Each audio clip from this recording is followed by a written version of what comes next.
Mama's first child, Wayne Smitty, wasn't Daddy's. She had him when she was just 18.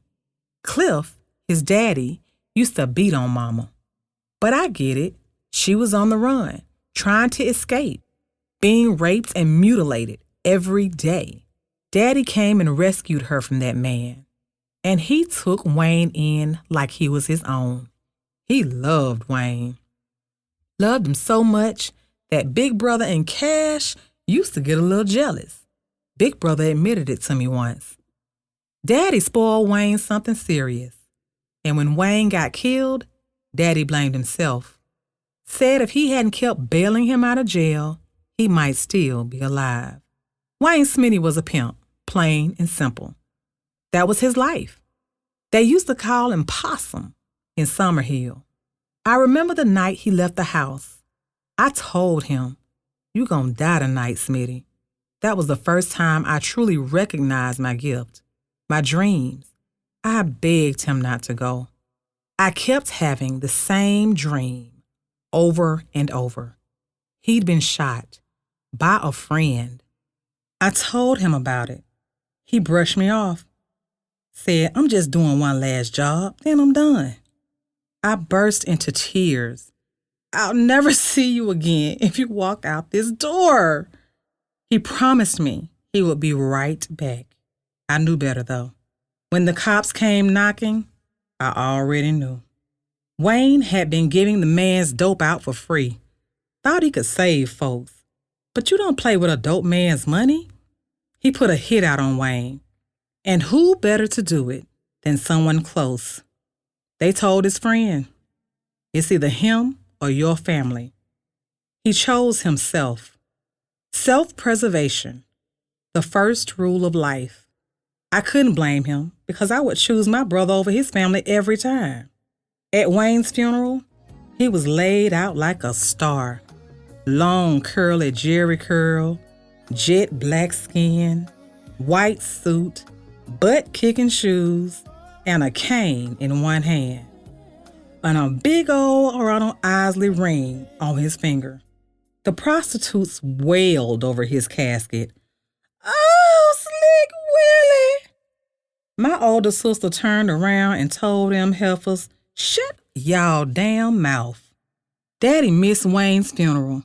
He had gone down to Florida to find Wayne's biological daddy, Cliff. Got snowed in and couldn't get back in time. That broke him. He grieved Wayne's death for 3 years. We'd find him out at the gravesite by the Starlight Drive-In, just sitting, quiet, head down, talking to the dirt like he could talk back. Wayne was shot 4 times in the chest, right there in the car. Then they threw his body out on Auburn Avenue like he wasn't nobody. But he was somebody. He was Mama's first. He was Daddy's adopted pride. He was my brother. Lou Bell was my sophisticated sister. Y'all might have called her Sadiddy. You know, nose up, pinky out, always prim and proper. But I didn't blame her. Truth is, we were raised differently. She didn't grow up in the house with the rest of us. That makes a difference. See, during that time, Daddy had come down with tuberculosis. Sick as a dog, couldn't hardly breathe without coughing up blood. Mama was left with a house full of babies, and Lord knows she needed help. So Lou Bell got sent off to be raised by Daddy's sisters. Now, both of them sisters was bold and bougie, and they each wanted her named after them. So she ended up with 2 names and 1 attitude. She came back to visit us one time in a frilly dress, gloves, and a little hat, like she was going to Easter Sunday at a church she ain't even been baptized in. We'd be outside playing in the dirt, and she'd be sitting pretty, like she was made of porcelain. And maybe she was, at least back then. But I'll say this, Lou Bell had her own kind of strength. It just looked different than ours. Daddy got sick during the storm, the one when the streets turned into rivers. Water so high the only way you could get around was by a canoe or by foot if you had the heart. Mama was pregnant, stuck in the house with us kids, and the rain just kept coming, like the world was ending. But Daddy came to save us. I'll never forget that. He waded through chest-high water, one baby slung over his neck, one in each arm, going back and forth across that flood, risking his life each time just to make sure we were all safe. Saved Mama last, but he got her too. That storm didn't just take houses and power. It took Daddy's health. He caught tuberculosis after that, was sick for 3 years straight, but nobody ever said he wasn't a strong man. That storm nearly drowned the city, but it's where I saw what real love looks like. Lou Bell stayed with Auntie Bell, Daddy's baby sister. Auntie raised her like she was her own, dressed her up, gave her them double names, Lou and Mary Ann. Said it was easier that way. Auntie didn't know nothing about hair, and Lou had that good soft stuff that just needed a little water and a ribbon. I guess Auntie chose easy.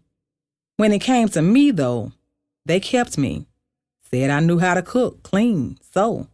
Like I came out the womb with an apron and a dish rag. I had black folk hair anyway, the kind you had to part, grease, and plait before sunrise. Auntie wasn't ready for all that. She said I wasn't her responsibility. She didn't want Martha either. Poor thing had a weak muscle in one eye, and Auntie Bell's daughter, sassy as she wanna be, told her mama, "Don't bring her over here." And that was that. So Mama kept Martha, and I stayed too. I stayed and helped raise them all. That's when motherhood started for me, not when I had kids of my own, but when I was still a child myself, helping Mama raise hers. I was Mama's third child, Daddy's fifth. Yeah, go on and say it. Papa was a rolling stone, and he was. But he took care of his women, and he took care of his children. What we needed, he provided. That's more than most men out here today can say. So don't start none, won't be none. I love my daddy, and I'm a daddy's girl. Always have been. Martha was just 1 year younger than me. Yeah, Mama was having babies fast, because that's what they did back then. Wasn't nobody using no condoms. Just like y'all don't now. And y'all know better, ought to do better. HIV is real, and AIDS still kills. Don't let available treatments fool you. Some things still ain't worth the risk. Martha was born with a weak muscle in her eye. She got it fixed when she got grown, but as a kid, it made her self-conscious. She was a chubby little girl, too, and a little bully. Always mean. Maybe it was because of her eye, or maybe that's just who she was. She'd start fights and then turn around and say, "My big sister gonna beat you up." And guess what? I could. And I did. They doubted me because I was skinny. But big things come in small packages, baby. Martha ended up marrying Auntie B's sister's child. Technically, he was Daddy's nephew by marriage, and Daddy did not like that one bit. He was hot about it. Her oldest boy went through a lot. He was physically abused by his stepdaddy. Still, he loved Martha deeply, so much that he introduced her to Christ. That same boy went on to become a gospel singer. See how God works? Even through pain, something beautiful can grow. Another year passed, and out popped Mary Ann. That girl was sharp. So smart, she really should have been an attorney. She was living with Auntie Bell and her husband, Uncle Lee, and he sent her to a private school. That was a big deal back then. Later on, I found out something that rocked me. Old Geechee Uncle Lee was actually Mama's real daddy. I heard him say it, plain as day with my own ears. Folks always felt comfortable talking to me. Maybe because I was that little old lady in a child's body. I was always an old soul, drawn to the feet of the wise, not just the elderly. but the wise. Now, Marianne and Martha, they used to team up on me as kids, always picking, always teasing. It cut deep, and it shaped our relationship for years. We're still working on mending those wounds, still stitching the seams that got pulled apart way back when. Valerie, that's who Mama was pregnant with when Daddy waded through that flood to rescue us. That storm gave him tuberculosis, but he didn't stop till we were all safe, and Valerie and baby Karen ended up looking just alike, like two sweet peas off the same vine. Val couldn't carry children full term. She'd get pregnant, but the pregnancies never made it. Still, she was my baby.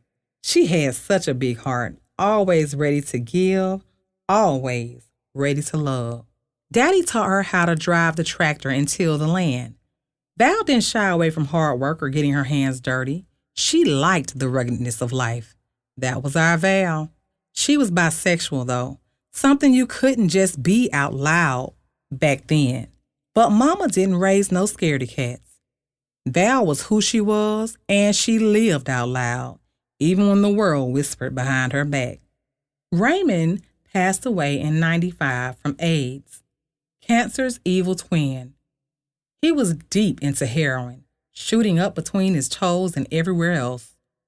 He'd once been over 200 pounds, but when he died, he barely weighed 65. One of the most devastating things I ever saw. He looked so much like my eldest brother, Wayne Smitty. Raymond wanted to be like him, but the drugs had a hold on him. Every drug known to man. He was a cab driver, chasing a dream that kept slipping further and further away.